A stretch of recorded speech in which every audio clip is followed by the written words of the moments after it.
उत्तराखंड के एक पुराने पहाड़ी गांव में स्थित सरस्वती विद्यालय एक अंग्रेजों के जमाने का बना स्कूल था, जो अब लगभग खंडहर जैसा लगने लगा था। गांव के लोगों में इस स्कूल को लेकर कई डरावनी बातें प्रचलित थीं, लेकिन सबसे डरावना रहस्य कोठरी नंबर 13 से जुड़ा था। यह कोठरी स्कूल की पिछली इमारत में थी। जंग लगे लोहे की खिड़कियां, टूटी हुई दीवारें और एक अजीब सड़न की बदबू हर समय वहां फैली रहती थी। किसी को नहीं पता था कि ये कोठरी कब से बंद है, लेकिन सालों पहले जब एक सफाई कर्मी ने इसे खोलने की कोशिश की थी, तो अगले ही दिन उसकी लाश जंगल में मिली थी, आंखें खुली हुई और शरीर पर रहस्यमय काले निशान।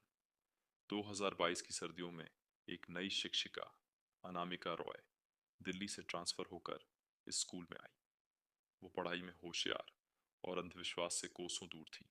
जब उसे कोठरी नंबर 13 के बारे में बताया गया, तो उसने हंसते हुए कहा कि भूत प्रेत जैसी कोई चीज नहीं होती। शुरू में सब ठीक रहा, लेकिन कुछ ही हफ्तों में बच्चे स्कूल आना बंद करने लगे। जो बच्चे आते भी, वे चुपचाप और डरे हुए रहते। जब अनामिका ने एक छात्र से इसका कारण पूछा, तो उसने कांपते हुए कहा, मैम, वो आ गया है। कोठरी नंबर 13 का साया लौट आया है।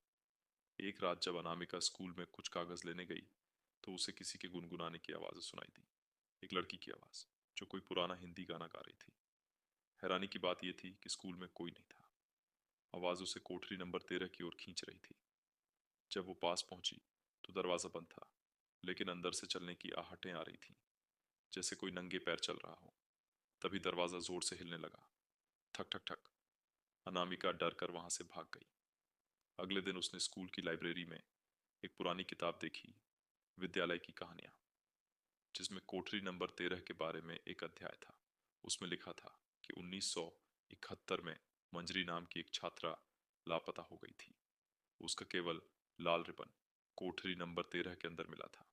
गांव वालों का मानना था कि उसकी आत्मा अब भी उस कोठरी में भटकती है और हर 13 साल बाद बदला लेने लौटती है। उस रात अनामिका को अपने क्वार्टर में कुछ अजीब महसूस हुआ।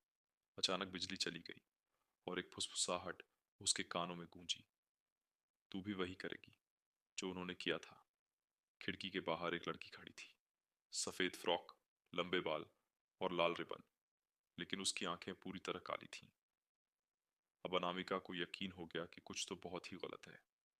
उसने सच्चाई जानने की ठानी और अगले दिन स्कूल के एक बूढ़े चौकीदार रामदयाल से मिली, जो उस जमाने में भी स्कूल में काम करता था।